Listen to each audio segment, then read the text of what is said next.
Here's another example of something that is inversely proportional, and that is smoking based on education levels amongst women smokers aged 18 and over. And you can see that looking at this example here of if you've ever smoked daily, as the table goes across, their level of education increases. So this first one is less than high school, so somebody who dropped out of high school when they were 15 or something like that. High school graduate, somebody who made it all the way to year 12.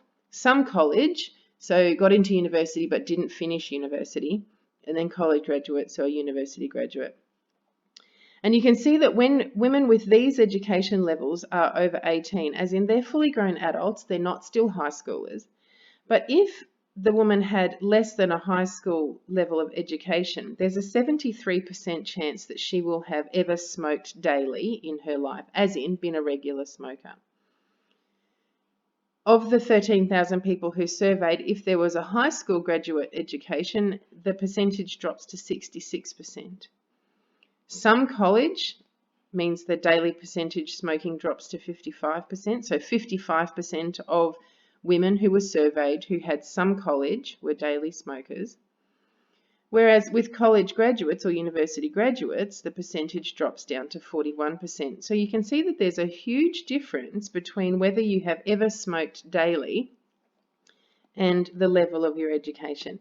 And in fact, it is inversely proportional. The higher your level of education, the less likely you are to be a daily smoker.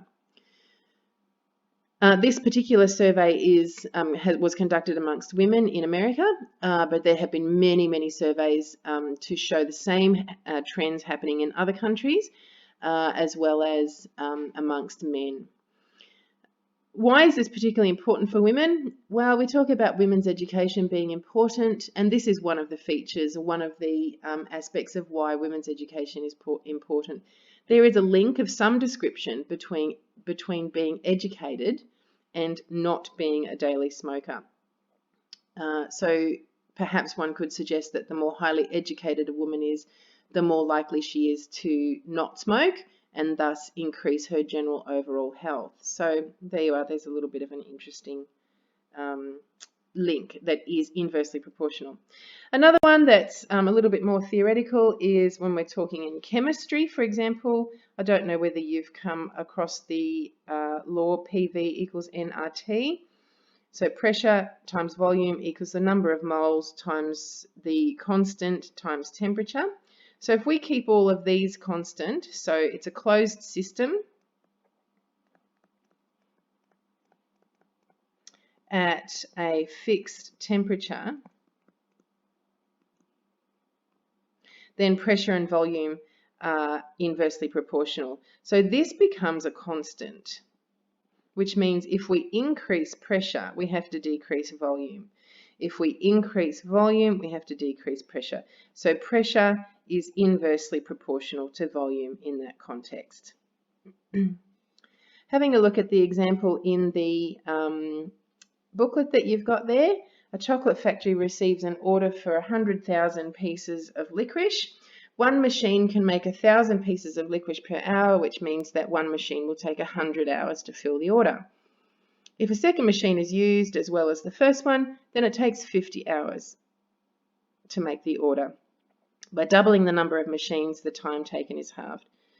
So the factory can switch on as many machines as it wants, and we've got a table here showing some of the possible values. So one machine will take 100 hours, two machines takes 50 hours, three machines takes 33 1/3 hours. And the way that we're finding that is 100 hours divided by one machine is 100. 100 hours divided by two machines is 50 hours. 100 hours divided by three machines is 33 1/3 hours. We can continue the pattern to work out the rest. 100 divided by 4 is 25. So if we have 4 machines, it'll take 25 hours. 100 divided by 5 is 20. So 5 machines will take 20 hours.